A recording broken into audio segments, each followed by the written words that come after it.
কেউ যদি প্রতিদিন বলে বিসমিল্লাহি লা ইয়াদুররু মা ইসমিহি শাইউন ফিল আরদি ওয়ালা ফিস সামা ওয়া হুয়াস সামিউল আলিম, যে আমি ওই আল্লাহর নাম স্মরণ করছি যার নামের মাধ্যমে, যার নাম থাকলে, লা ইয়াদুররু মা ইসমিহি, যার নাম থাকলে আসমান এবং জমিনে এমন কোনো শক্তি এবং ক্ষমতা নাই যে আমার কোনো ক্ষতি করতে পারে। ওয়া হুয়াস সামিউল আলিম, এবং তিনি সকল কিছু দেখছেন এবং জানেন। এই কথা যদি কেউ বলে তাহলে তাকে ক্ষতি করার মতো আর কোনো শক্তি এবং ক্ষমতা নেই, যে সারাদিন সন্ধ্যা পর্যন্ত, সন্ধ্যায় বললে সকাল পর্যন্ত আর কিছু তার ক্ষতি করতে পারবে না। তো আল্লাহ, শুধু এই নামটাই এতটা পাওয়ারফুল। তো আল্লাহ সুবহানাহু তাআলার নাম আমরা বাহ্যিক আমাদের চলাফেরা থেকে কতটুকু গুরুত্বপূর্ণ সেটা বুঝালাম। এবার রাসূল সাল্লাল্লাহু আলাইহি ওয়াসাল্লামের হাদিস থেকে দেখি। রাসূল সাল্লাল্লাহু আলাইহি ওয়াসাল্লাম বলছেন যে মান ক্বারা আয়াতাল কুরসি দুবুরা কুল্লি সালাতিন, কেউ যদি আয়াতুল কুরসি 5 ওয়াক্ত সালাতের পরে পাঠ করে তাহলে তার জান্নাতে যেতে তার মৃত্যুই বাধা। সে এখনো জান্নাতে যায়নি, মরেনি এই জন্য। তো আয়াতুল কুরসিকে রাসূল সাল্লাল্লাহু আলাইহি ওয়াসাল্লাম সমগ্র কোরআনের সবচেয়ে মহান আয়াত বলেছেন। তো আয়াতুল কুরসির মধ্যে এমন কি আছে যা আয়াতুল কুরসির এত ফজিলত, যে ফজিলত কোরআনের আর কোনো আয়াতকে দেওয়া হয়নি, শুধু একটা আয়াত। যে আয়াত 5 ওয়াক্ত সালাতের পর তেলাওয়াত করলে জান্নাত যায়নি কেন, মরেনি তাই। যে আয়াত কোরআনের সবচেয়ে মহান আয়াত, যে আয়াত তেলাওয়াত করে যদি কেউ ঘুমায় তাহলে তার মাথার কাছে একজন ফেরেশতা থাকবে সকাল পর্যন্ত। এই রকম মহত্ব এবং গুরুত্ব কোরআনের আর দ্বিতীয় কোনো আয়াতকে দেওয়া হয়নি। এই জন্য যে পুরো আয়াতটা শুধু আল্লাহর নাম আর আল্লাহর গুণাবলীতে পরিপূর্ণ। কোরআনের আরও অসংখ্য আয়াত আছে যেখানে সালাতের আদেশ আছে, সিয়ামের আদেশ আছে, হজের আদেশ আছে, তালাক তাহলিলের বিধান আছে, কিয়াসের বিধান আছে, নবীদের জীবনী আছে। আর আয়াতুল কুরসিতে কি আছে? আল্লাহর নাম আছে আর আল্লাহর গুণ আছে। আল্লাহু লা ইলাহা ইল্লা হুয়াল হাইয়ুল কাইয়্যুম, শুরু হয়েছে আল্লাহ এই শব্দ দিয়ে। তারপরে আল্লাহ সুবহানাহু তাআলার যে দুটো গুণ ইসমে আজম হওয়ার সম্ভাবনা রাখে, 3টে গুণের বিষয়ে মুহাদ্দিসিনে কেরাম আলোচনা করেছেন যে আল্লাহর এই 3টে নাম ইসমে আজম হওয়ার সম্ভাবনা রাখে। একটা আল হাইয়ুল কাইয়্যুম আর একটা হচ্ছে আস-সামাদ। এই প্রত্যেকটারই আমরা সংক্ষিপ্ত ব্যাখ্যা করব। তাহলে আল্লাহু লা ইলাহা ইল্লা হুয়াল হাইয়ুল কাইয়্যুম লা তাখুযুহু সিনাতুন ওয়ালা নাওম লাহু মা ফিস সামাওয়াতি ওয়া মা ফিল আরজ মান যাল্লাযী ইয়াশফাউ ইনদাহু ইল্লা বিইযনিহি ইয়ালামু মা বাইনাস সামাওয়াতি ওয়াল আরজ। এই প্রত্যেকটা বাক্যের সাথে আল্লাহ সুবহানাহু তাআলার গুণ বর্ণনা করা আছে, ব্যতিক্রম সব গুণ, যেগুলো আমরা যখন আল্লাহর গুণ ব্যাখ্যা শুরু করব তখন বলবো ইনশাল্লাহ। আরেকটা সূরার কথা রাসূল সাল্লাল্লাহু আলাইহি ওয়াসাল্লাম বলছেন, একটা ছোট্ট সূরা, সূরাতুল ইখলাস, একবার তেলাওয়াত করলে পুরো পবিত্র কোরআন 3 ভাগের 1 ভাগ পড়ার সমান নেকি পাওয়া যাবে। তাহলে 3 বার তেলাওয়াত করলে পুরো কোরআন পড়ার সমান নেকি পাওয়া যাবে। তাহলে সূরা ইখলাসের মধ্যে এমন কি আছে যা এই সূরাকে এত উপরে উঠিয়ে দিল? এই সূরার মধ্যে সালাত, সিয়াম, হজ, যাকাতের বিধিবিধান নাই, নবীদের জীবনী নাই, জান্নাতের আশা এবং জাহান্নামের ভীতি নাই। এই সূরার মধ্যে আছে আল্লাহর নাম আর আল্লাহর গুণাবলী।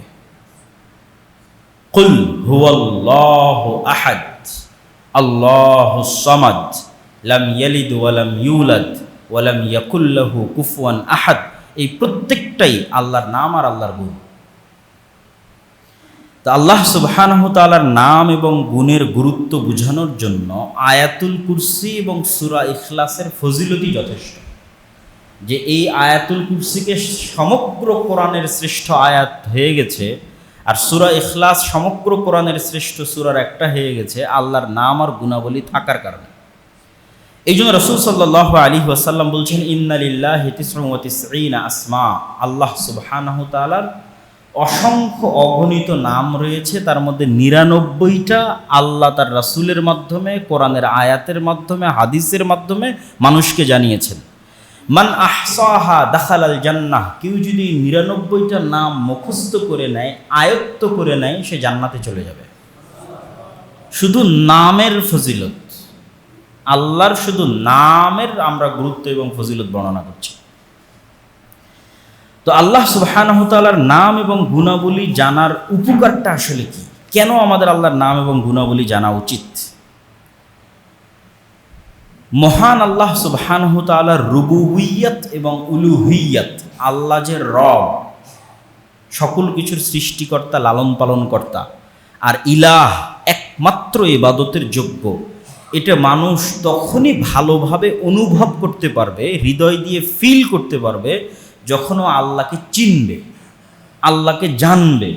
জানেই না আল্লাহকে, চিনেই না আল্লাহ সুবহানাহু ওয়া তাআলার গুণাবলী কি, তাহলে তার অন্তরে উলুহিয়্যাতের জায়গা দখল করে নেবে, ভালোবাসা, বড়ত্ব, মহত্বের জায়গা দখল করে নেবে অন্য কেউ।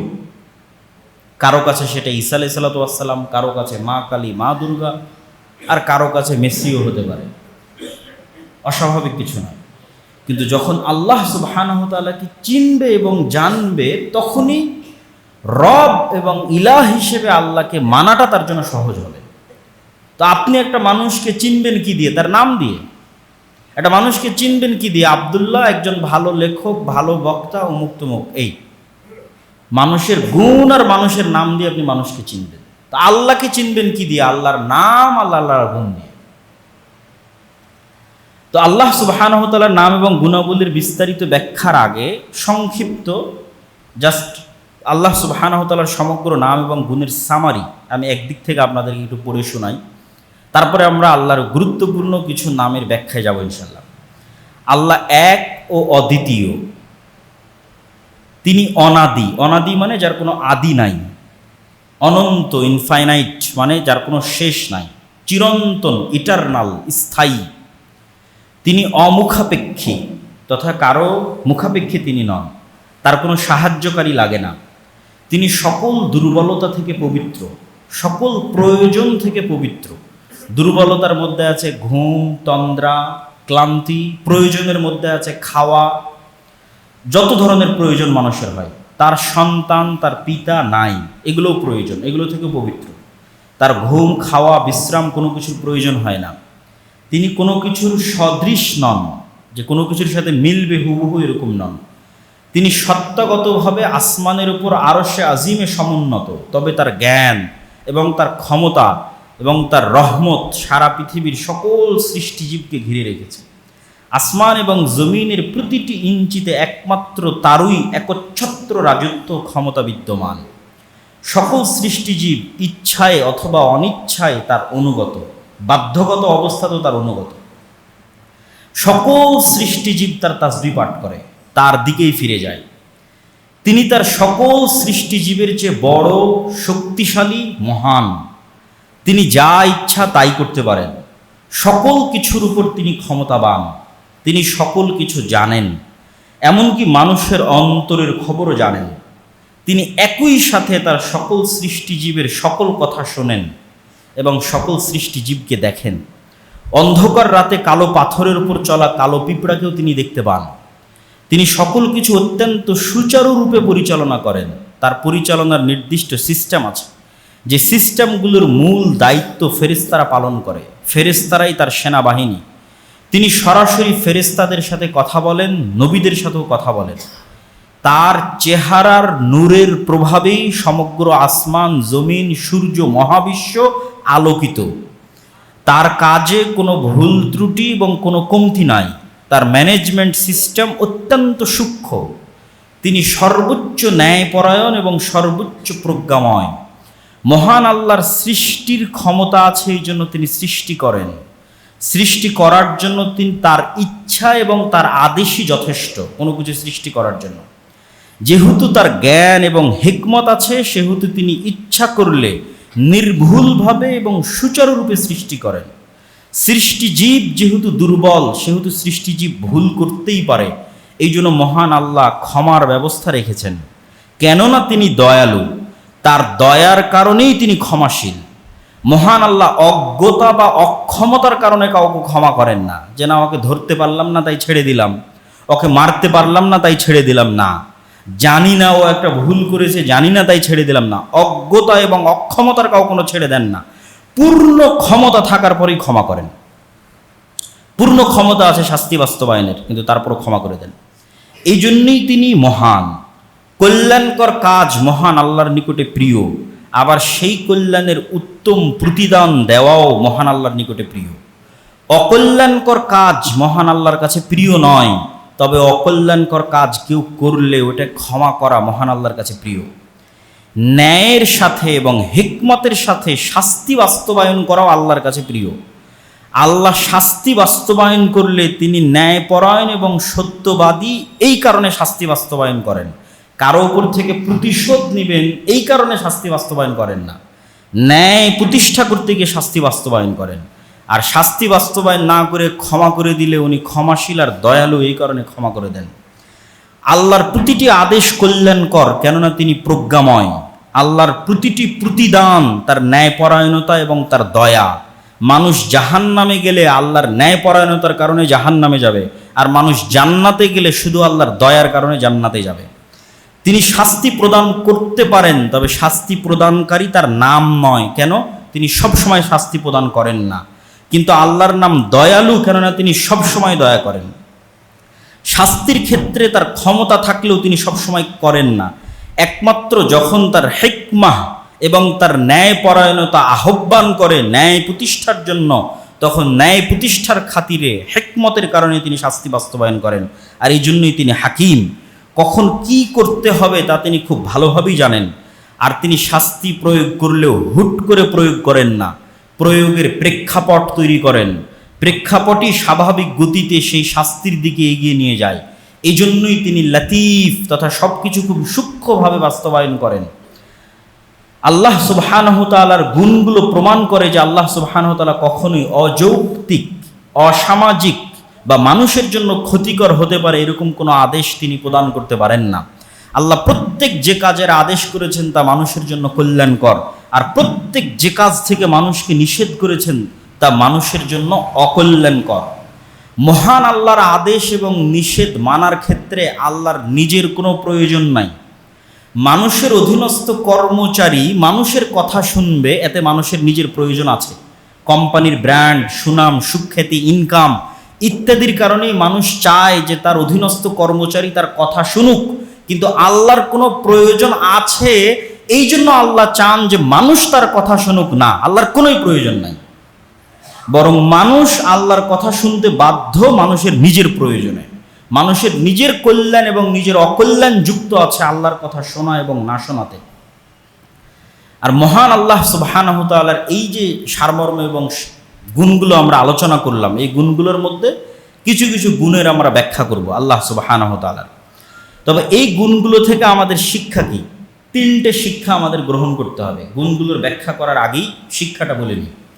1 নম্বর, আল্লাহ সুবহানাহু তাআলার গুণ মুখস্থ করা। 2 নম্বর, আল্লাহ সুবহানাহু তাআলার গুণের অর্থ বোঝার চেষ্টা করা। 3 নম্বর, আল্লাহর নাম এবং গুণের ইবাদত করা। কেমনে আল্লাহর নাম এবং গুণের ইবাদত হবে? 2 ভাবে ইবাদত হবে। 1, যখন যে অবস্থায় আছেন তখন সে অবস্থার ভিত্তিতে আল্লাহর ওই নামের উসিলা দিয়ে আল্লাহর কাছে সাহায্য চাওয়া। যেমন আপনার রিজিক দরকার, তাহলে আল্লাহর একটা নাম আছে রাজ্জাক, এই নাম দিয়ে তখন আপনি আল্লাহর কাছে রিজিক চাইলেন। আপনার দয়া দরকার, আল্লাহর একটা নাম আছে রহমান, রাহিম, ওইটা দিয়ে আপনি আল্লাহর কাছে সাহায্য চাইলেন। আপনার ক্ষমা দরকার, আল্লাহর একটা নাম আছে গফুর, ক্ষমাশীল, ওইটা দিয়ে আপনি আল্লাহর কাছে সাহায্য চাইলেন, ক্ষমা চাইলেন। এটা একটা ইবাদত। আর একটা ইবাদত কি? আর একটা ইবাদত হচ্ছে আল্লাহর গুণগুলো বুঝে সেই অনুযায়ী সতর্ক থাকা। আপনি জানেন যে আল্লাহ সামি', সব শুনছেন, তাহলে মানুষের গীবত করিয়েন না। আপনি জানেন যে আল্লাহ সুবহানাহু ওয়া তাআলা বাসীর, সব দেখছেন, তাহলে গোপনে গুনাহ করিয়েন না। 3 নম্বর, আল্লাহর নামের উপর ইবাদত কি? এটা খুবই গুরুত্বপূর্ণ, এটা মানুষ বুঝতে পারে না।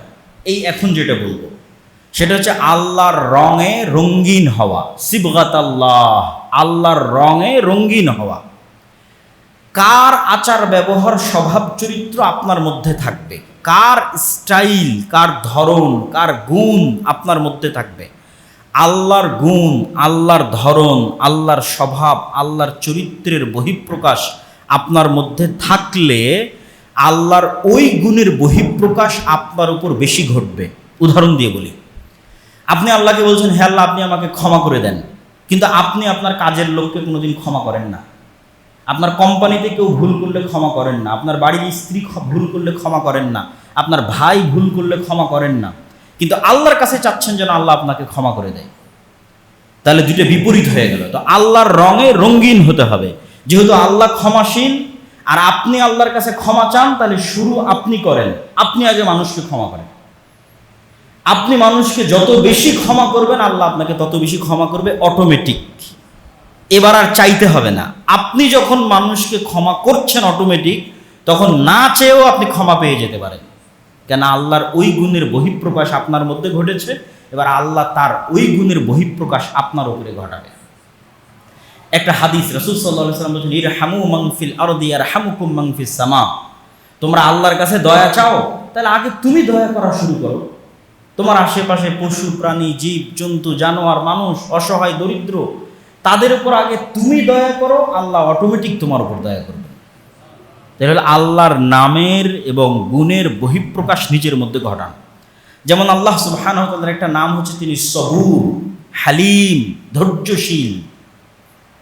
আপনি চান যে আল্লাহ আপনার ক্ষেত্রেও ধৈর্যের বহিঃপ্রকাশ ঘটাক, কিন্তু আপনি নিজে ধৈর্য ধারণ করেন না। তো এই নামগুলোর ব্যাখ্যা আমরা আস্তে আস্তে আসবো। তো আল্লাহ সুবহানাহু ওয়া তাআলার নামের উপর ইবাদত করার সর্বশেষ অপশনটা কি? আল্লাহর গুণের বহিঃপ্রকাশ, যেগুলো নিজের মধ্যে আনা সম্ভব নিয়ে আসা। আপনি চান যে আল্লাহ আপনার টাকা পয়সা বাড়িয়ে দিক, তো আপনি আর যত মানুষের রিজিকের ব্যবস্থা করবেন, আল্লাহ আপনার হাত দিয়ে তত মানুষের রিজিকের ব্যবস্থা করে দিবে। তাহলে অটোমেটিক আপনার টাকা বাড়বে। তাহলে আপনি যত বেশি মানুষের রিজিকের দায়িত্ব নেবেন, আল্লাহ তার রাজ্জাক হওয়ার গুণ আপনার উপর তত বেশি বহিঃপ্রকাশ ঘটাবে। যে আল্লাহ রাজ্জাক, ইয়ারযুকু মান ইয়াশা বিগাইরি হিসাব, যাকে ইচ্ছা তাকে বেহিসাব রিজিক দান করতে পারেন। এই গুণের বহিঃপ্রকাশ ঘটাবে। আল্লাহ সুবহানাহু ওয়া তাআলার নাম এবং গুণের মধ্যে আমরা প্রথমেই আলোচনা করেছি যে আল্লাহ এই নামটা প্রপার নাউন, কোনো ল্যাঙ্গুয়েজে ট্রান্সলেশন সম্ভব নয়, এবং এটা আল্লাহর সর্বশ্রেষ্ঠ এবং সর্বোচ্চ সবচেয়ে মহান নাম। এই জন্য কালেমা তয়্যিবা এই নামই নামকরণ করা আছে, লা ইলাহা ইল্লাল্লাহ, আল্লাহু আকবার। এই জন্য সব কাজের শুরুতে আল্লাহ, বিসমিল্লাহ, বিসমিল্লাহির রহমানির রহিম। পশু প্রাণী জবাইয়ের শুরুতে আল্লাহ, এই নামটা সবচেয়ে মহান এবং সবচেয়ে গুরুত্বপূর্ণ। এই নামের পরে আল্লাহ সুবহানাহু ওয়া তাআলার গুরুত্বপূর্ণ কয়েকটা নামের ব্যাখ্যা আজকে আমরা আপনাদের সামনে তুলে ধরার চেষ্টা করব এই আলোচনায়। আল্লাহ সুবহানাহু ওয়া তাআলার একটা নাম হচ্ছে রহমান, দয়ালু। তো আল্লাহ সুবহানাহু ওয়া তাআলার দয়া এবং মানুষের দয়ার মধ্যে পার্থক্য কিভাবে বুঝবেন? মানুষও তো দয়ালু হয়। মানুষ দয়ালু হয় কিভাবে? আপনি কারো কাছে গিয়ে চাইলে, কাঁদলে, নিজের দুঃখ কষ্ট তুলে ধরলে, তখন মানুষ দয়ালু হয়। যে আমি এই বিপদে পড়েছি, আমার টাকা পয়সা হারিয়ে গেছে, আমার বাচ্চা অ্যাক্সিডেন্ট করে অসুস্থ অবস্থায় মেডিকেলে আছে, প্রকাশ করতে হয় যে আমি এই অবস্থায় আছি, আমাকে সহযোগিতা করেন। তখন মানুষের অন্তরে দয়া তৈরি হয়। 2 নম্বর, মানুষের কাছে আপনি যদি সাহায্য চান, তাহলে হয়তো একবার দিতে পারে, 2 বার দিতে পারে, কিন্তু বারবার চাইলে বিরক্ত হয়, রেগে যায়, বিতাড়িত করে দেয়। আর আল্লাহ সুবহানাহু ওয়া তাআলার দয়া এগুলোর থেকে এতটাই ব্যতিক্রম যে আল্লাহ সুবহানাহু ওয়া তাআলার কাছে না চাইলে রাগ করে, আর যত চাওয়া হয় তত খুশি হয়। আল্লাহু আকবার। মানুষের কাছে চাইলে মানুষ রাগ করে, আল্লাহ সুবহানাহু ওয়া তাআলার কাছে যত চাইবেন তত খুশি হবে। চাইবেন না তবে রাগ করবে যে কেন চাইল না। তাহলে কতটা বিপরীত। এই জন্য রাসূল সাল্লাল্লাহু আলাইহি ওয়াসাল্লাম আমাদেরকে যে আদেশ দিয়েছেন, সে হাদিসগুলো আমি পড়ব, রাসূল সাল্লাল্লাহু আলাইহি ওয়াসাল্লামের হাদিস। তার আগে আরও কয়েকটা বিষয় দেখে নিই। যে সমগ্র পৃথিবী যত রকমের দয়ার উপর নির্ভরশীল, যেমন আমরা যখন মায়ের কোলে ছিলাম, তখন মায়ের অন্তরে যদি দয়া তৈরি না হতো, তাহলে আমাদের বড় হওয়ার সুযোগই ছিল না, মরে যেতে হতো। মায়ের অন্তরে দয়া তৈরি হয়েছে দেখে তিনি দুধ দিয়েছেন, পেশাব পায়খানা করেছি তখন পরিষ্কার করেছেন, দেখেছেন। এরকম সৃষ্টিজীবের সকল পশু প্রাণী একজন আরেকজনের দয়ার উপর নির্ভরশীল। ডলফিন যখন অসুস্থ হয় তখন আর 10টা ডলফিন মাছ ওকে উপরে তুলে রাখে যাতে ও একটু নিঃশ্বাস নিতে পারে। যখন কোনো হাতি বিপদগ্রস্ত হয় তখন হাতির মায়েরা একসাথে একদল হয়ে তাকে গিয়ে বাঁচানোর চেষ্টা করে। এরকম যত প্রাণী আছে আমাদের আশেপাশে দেখবেন প্রত্যেকটাই তার সন্তানের প্রতি কি পরিমাণ দয়াশীল, ভালোবাসা, মহব্বত। তো রাসূল সাল্লাল্লাহু আলাইহি ওয়াসাল্লাম বলছেন সারা পৃথিবী যত দয়ার উপর টিকে আছে এই সকল দয়া মহান আল্লাহর 1% দয়ার কারণে এরা পরস্পরের উপর দয়াশীল। আল্লাহ তার 1% দয়া পৃথিবীর মধ্যে বন্টন করে দিয়েছেন, আর 99টা দয়া আল্লাহ সুবহানাহু ওয়া তাআলা তার কাছে রেখে দিয়েছেন, কিয়ামতের মাঠে বহিঃপ্রকাশ ঘটাবেন। আল্লাহু আকবার। রাসূল সাল্লাল্লাহু আলাইহি ওয়াসাল্লামের হাদিসগুলো বলি আল্লাহর দয়া সম্পর্কে। আবু হুরায়রা রাদিয়াল্লাহু তাআলা থেকে বর্ণিত, তিনি বলেন রাসূল সাল্লাল্লাহু আলাইহি ওয়াসাল্লাম বলেছেন, মান লাম ইয়াসআলিল্লাহ ইয়াগদাব আলাইহি, যে আল্লাহর কাছে চায় না আল্লাহ ওর উপর রাগ করেন। রাসূল সাল্লাল্লাহু আলাইহি ওয়াসাল্লাম বলেন, আনাস বিন মালিক থেকে বর্ণিত, লা ইয়াসআলু আহাদুকুম রাব্বাহ হাজাতাহু কুল্লাহা, তোমাদের সবাই যেন তাদের প্রত্যেকটা প্রয়োজনের কথা আগে আল্লাহকে বলে। হাত্তা শিসা না আলিহি ইদান কাতা, যদি ওর পায়ের জুতার ফিতাও ছিঁড়ে যায় তাহলে আগে যেন আল্লাহকে বলে, আল্লাহ আমার পায়ের জুতার ফিতাটা আপনি ঠিক করে দেন। এই পরিমাণে যেন সে আল্লাহর কাছে চাইতে অভ্যস্ত হয়। কিন্তু দেখবেন মানুষ আল্লাহর কাছে না চেয়ে বড় বড় প্রশাসনের হর্তাকর্তা, ঘুষের লেনদেন, টেবিলের নিচ দিয়ে লেনদেন, মাথা নত করা, ওই জায়গাগুলোতে মানুষ আগে কড়া নাড়ে, কিন্তু রব্বুল আলামিনের কাছে ফিরে যেতে চায় না। অথচ আল্লাহ সুবহানাহু ওয়া তাআলার রহমত ওয়াসিআত কুল্লা শাইইন রাহমাহ, রহমানের দয়া থেকে পৃথিবীর একটা সৃষ্টি জীব মুক্ত নয়। কাফের, মুশরিক, ইহুদি, নাসারা, হিন্দু, বৌদ্ধ, খ্রিস্টান সবার উপর রহমানের দয়া সমানভাবে। রাহিমের দয়া নয়, রাহিমের দয়া শুধু মুমিনদের জন্য, নবীদের জন্য, রাসূলদের জন্য, সিদ্দিকদের জন্য। কিন্তু কমন দয়া যেটা রহমানের দয়া, খেতে পাবে, চলতে পাবে, ফিরতে পাবে, শ্বাস প্রশ্বাস নিতে পারবে, এই দয়া সবার উপর। কেউ যদি আল্লাহকে গালি দেয় তার উপর আল্লাহর দয়া আছে, রহমানের দয়া আছে। ওমর ইবনুল খাত্তাব রাদিয়াল্লাহু তাআলা থেকে বর্ণিত, তিনি বলেন, একদিন কিছু বন্দীকে নিয়ে আসা হলো। তার মধ্যে একজন মহিলা অস্থিরভাবে তার ছোট্ট শিশুকে খুঁজতেছিল। যখন সে ছোট্ট শিশুটাকে পেল, ফাল জাকাতহু বিবাতনিহা ওয়ারদাআতহু, বুকের সাথে জড়িয়ে নিয়ে তাকে দুধ পান করাতে লাগলো। তখন রাসূল সাল্লাল্লাহু আলাইহি ওয়াসাল্লাম বলেন, আতারাউনা হাদিহিল মারআ তারিহাতান ওয়ালাদাহা ফিন্নার, তোমরা কি মনে করো হে সাহাবীরা এই মহিলা তার বাচ্চাকে আগুনে নিক্ষেপ করতে পারে? তখন সাহাবীরা বলল, লা ওয়াল্লাহ, অসম্ভব, যে মা তার সন্তানকে এত ভালোবাসে সে কেমনে তার সন্তানকে আগুনে নিক্ষেপ করবে? ওয়াহিয়া তাকদিরু আলা আল্লাহ তাতরাহ, ফাকাল রাসূলুল্লাহ সাল্লাল্লাহু আলাইহি ওয়াসাল্লাম, আল্লাহু আরহামু বিইবাদি মিন হাযিহি বিওয়ালাদিহা, এই মা তার সন্তানকে যত ভালোবাসে আল্লাহ তার বান্দাদেরকে তার চেয়ে বেশি ভালোবাসে। এটা হচ্ছে আল্লাহ সুবহানাহু ওয়া তাআলার দয়া। আল্লাহ সুবহানাহু ওয়া তাআলার দ্বিতীয় গুণ, যেটা ইসমে আজম হওয়ার সম্ভাবনা আছে, যেটা আয়াতুল কুরসিতে শুরু হয়েছে, আল্লাহু লা ইলাহা ইল্লা হুয়াল হাইয়ুল কাইয়্যুম। আমরা যখন এই গুণটার অর্থ করি যে চিরঞ্জীব, চিরস্থায়ী, তখন কিন্তু বোঝা যায় না যে এই গুণটার আসলে মর্মার্থ কি। একটা উদাহরণ দিলে আপনি এই গুণের মর্মার্থটা বুঝতে পারবেন।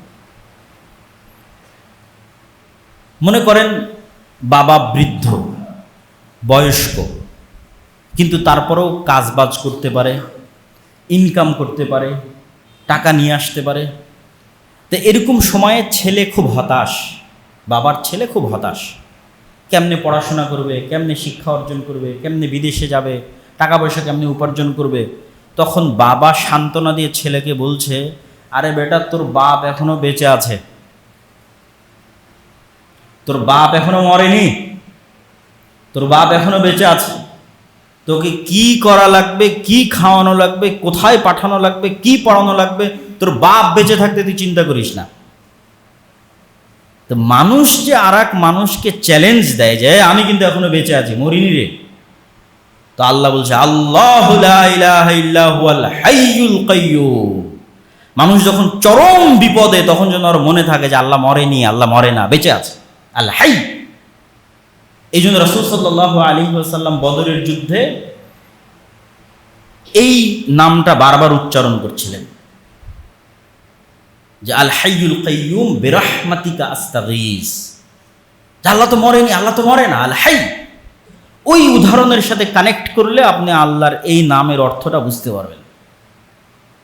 আল কাইয়ুম, তিনি নিজে টিকে থাকেন, টিকে আছেন, আর সারা আসমান জমিন এবং তার মধ্যে যা কিছু টিকে আছে তার আল কাইয়ুম এই নামের কারণে টিকে আছে। কাইয়ুমুস সামাওয়াতি ওয়াল আরজ, সূর্য সূর্যের জায়গায় থাকতো না, ছিটকে পড়ে যেত যদি আল্লাহ কাইয়ুম না হতো। চাঁদ চাঁদের জায়গায় থাকতো না যদি আল্লাহ কাইয়ুম না হতো। আসমান আসমানের জায়গায় থাকতো না যদি আল্লাহ কাইয়ুম না হতো। পৃথিবী পৃথিবীর জায়গায় থাকতো না, ভেঙে টুকরো টুকরো হয়ে যদি আল্লাহ কাইয়ুম না হতো। শূন্যে পৃথিবীকে স্থির রেখেছে, ঘুরতেছে, সব কাইয়ুম টিকে আছে, আল্লাহ কাইয়ুম। এই জন্য আল হাইয়ুল কাইয়ুম, চিরঞ্জীব, চিরস্থায়ী। এই জন্য আল্লাহ সুবহানাহু ওয়া তাআলা কোরআন মাজিদে বলছেন কুল্লু শাইইন হালিক ইল্লা ওয়াজহা, সারা পৃথিবীর সব কিছু ধ্বংস হয়ে যাবে, এমনকি আরশ বহনকারী ফেরেশতারাও মৃত্যুবরণ করবে, জিবরাইলও মৃত্যুবরণ করবে, মালাকুল মউত যে মানুষের জীবন কবজ করে সেও মৃত্যুবরণ করবে। শুধু বেঁচে থাকবে কে? কাইয়ুমকে, হাইকে, আল হাইয়ুল কাইয়ুম, চিরঞ্জীব, চিরস্থায়ী, শুধু তিনি থাকবেন। আল্লাহ সুবহানাহু ওয়া তাআলার দ্বিতীয় আর একটা নাম যেটারও ইসমে আজম হওয়ার সম্ভাবনা আছে, সেটা হচ্ছে আস-সামাদ। এই নামটা পবিত্র কোরআনে আর কোথাও ব্যবহার হয়নি, শুধু সূরা ইখলাসে ব্যবহার হয়েছে। এবং ধারণা করা হয় যে শুধু এই নামটার কারণে, আস-সামাদ এই নামটার কারণে সূরা ইখলাসের এত ফজিলত। তো আস-সামাদ এই নামটা আল্লাহর যত নাম আছে সব নামের মধ্যে উচ্চারণে বেশি ভাব গাম্ভীর্যপূর্ণ। সব নামের চেয়ে কেউ যদি বিশুদ্ধভাবে আরবি উচ্চারণ করতে পারে তাহলে আস-সামাদ এই নামটা উচ্চারণে বেশি ভাব গাম্ভীর্যপূর্ণ, বেশি শক্ত, বেশি প্রভাবশালী। তো সামাদ নামের অর্থ কি? সামাদ নামের হুবহু অনুবাদ বাংলা ইংরেজিতে করা সম্ভব নয় ব্যাখ্যা ছাড়া। যে একটা শব্দ দিয়ে আমি অনুবাদ করে দিলাম রহমানের মতো দয়ালু, এইভাবে অনুবাদ হয় না আস-সামাদ নামের। এর ব্যাখ্যা লাগবে। এর এক নম্বর ব্যাখ্যা হচ্ছে আল্লাহ সুবহানাহু ওয়া তাআলা আত্মনির্ভরশীল, নাম্বার সাথে সাথে সারা পৃথিবীর সকল কিছু একে অপরের তো মুখাপেক্ষী অবশ্যই, তার পাশাপাশি তারা আল্লাহর উপর নির্ভরশীল, দুটো একসাথে। ঈসা আলাইহিস সালাতু ওয়াস সালামও তার মায়ের মুখাপেক্ষী, মায়ের দুধ খেয়ে তিনি বড় হয়েছে। তাকে ঘুমাতে হতো, তাকে খেতে হতো। পৃথিবীর যত উলুহিয়াতের দাবিদার আছে, যারা নিজেকে ইলাহ দাবি করে, তাদেরকে এই এক নাম দিয়ে আপনি পরীক্ষা করতে পারবেন ও আস-সামাদ কিনা। আত্মনির্ভরশীল, স্বয়ং সম্পূর্ণ, অমুখাপেক্ষী, শতভাগ কিনা, শতভাগ। না খেয়ে থাকতে পারবে কিনা, কতদিন? না ঘুমিয়ে থাকতে পারবে কিনা, কতদিন? ছোটবেলায় মা ছাড়া বড় হতে পারলো কিনা, কতদিন? সে যে হোক, যত বড় ওলি, আউলিয়া, নবী, রাসূল, পীর, বুজুর্গ যেই হোক, সব যারা ইবাদতের যোগ্য বা মানুষ মনে করে সে ইবাদতের যোগ্য, তাদেরকে পরীক্ষা করতে হবে সামাদ এই নাম দিয়ে। এই নামের শেষ যেটা ব্যাখ্যা সেটা হচ্ছে বাধ্যগত, চাক অথবা না চাক, ইচ্ছা হোক অথবা অনিচ্ছা হোক, আল্লাহর কাফের হোক অথবা আল্লাহর মুশরিক হোক অথবা আল্লাহর নাস্তিক হোক, সবগুলো বাধ্যগত অবস্থায় আল্লাহর কাছে এবং আল্লাহর রাজত্ব, আল্লাহর কন্ট্রোল এবং আল্লাহর কাছে ফিরে আসতে বাধ্য। ও চাইলো কি না চাইলো তাতে দেখে আল্লাহ সুবহানাহু ওয়া তাআলার কোনো লাভ নাই। এই বর্ণনা দিতে গিয়ে আল্লাহ সুবহানাহু ওয়া তাআলা কোরআন মাজিদে বলছেন আফাগাইরা দীনিল্লাহি ইয়াবগুন, ওরা কি আল্লাহর আনুগত্য বাদে অন্যদিকে খুঁজতে যায়? ওয়ালাহু আসলামা মান ফিস সামাওয়াতি ওয়াল আরদি তাওআন ওয়া কারহা, ইচ্ছায় হোক অনিচ্ছায় হোক আল্লাহর কাছেই ফিরে আসতে হবে। আল্লাহর রাজত্বের বাইরে যাওয়ার কারো ক্ষমতা নেই। ও যত বড় কাফের হোক, নাস্তিক হোক, মুশরিক হোক, ফেরাউন হোক, নমরুদ হোক, আল্লাহর কন্ট্রোলে। সাব্বাহা লিল্লাহি মা ফিস সামাওয়াতি ওয়াল আরজ ওয়া হুয়াল আজিজুল হাকীম, আসমান এবং জমিনের মধ্যে যা কিছু আছে প্রত্যেকটা সৃষ্টিজীব আল্লাহর তাসবিহ পাঠ করে, ইচ্ছায় অনিচ্ছায়। আলাম তারা আন্নাল্লাহা ইউসাব্বিহু লাহু মান ফিস সামাওয়াতি ওয়াল আরজ, হে নবী আপনি কি দেখেন না আসমান এবং জমিনের সব কিছু আল্লাহর তাসবিহ পাঠ করে, এমনকি ওয়াত-তায়রু সাফাতিন, যে পাখি আকাশে উঠছে ও তাসবিহ পাঠ করে। শুধু তাই নয়, কুল্লুন ক্বাদ আলিমা সালাতাহু ওয়া তাসবিহা, এরা সবাই আল্লাহর সালাতও আদায় করে, আল্লাহর তাসবিহ এবং আল্লাহর সালাত এরা জানে কিভাবে করতে হয়। ওয়ালিল্লাহি ইয়াসজুদু মান ফিস সামাওয়াতি ওয়াল আরদি তাওআন ওয়া কারহা, চাক অথবা না চাক, ইচ্ছা হোক অথবা না হোক, সব সৃষ্টিজীব আল্লাহ সুবহানাহু ওয়া তাআলার কাছে সিজদায় অবনত হতে বাধ্য হতে হয়। এ হলো সামাদ। আল্লাহ সুবহানাহু ওয়া তাআলার কন্ট্রোলের বাইরে কিচ্ছু নেই। আর তিনি নিজে অমুখাপেক্ষী, মানুষ সব একে অপরের মুখাপেক্ষী, আবার আল্লাহর উপর নির্ভরশীল। আল্লাহ সুবহানাহু ওয়া তাআলার পরের যে গুণ আমরা আলোচনা করব সেটা হচ্ছে আল আজিজ। আজিজ মানে মহাপরাক্রমশালী। মহাপরাক্রমশালী বলতে কি বুঝায়? মানুষের ক্ষমতা থাকতে পারে, সাবেক প্রধানমন্ত্রীরও ক্ষমতা ছিল, কিন্তু মহাপরাক্রমশালীর ক্ষমতা কি? কারো ক্ষমতা জবাবদিহিতার বাইরে নয়। ডোনাল্ড ট্রাম্পের ক্ষমতাও জবাবদিহিতার বাইরে নয়। চায়নার প্রেসিডেন্ট শি জিনপিং এর ক্ষমতাও জবাবদিহিতার বাইরে নয়।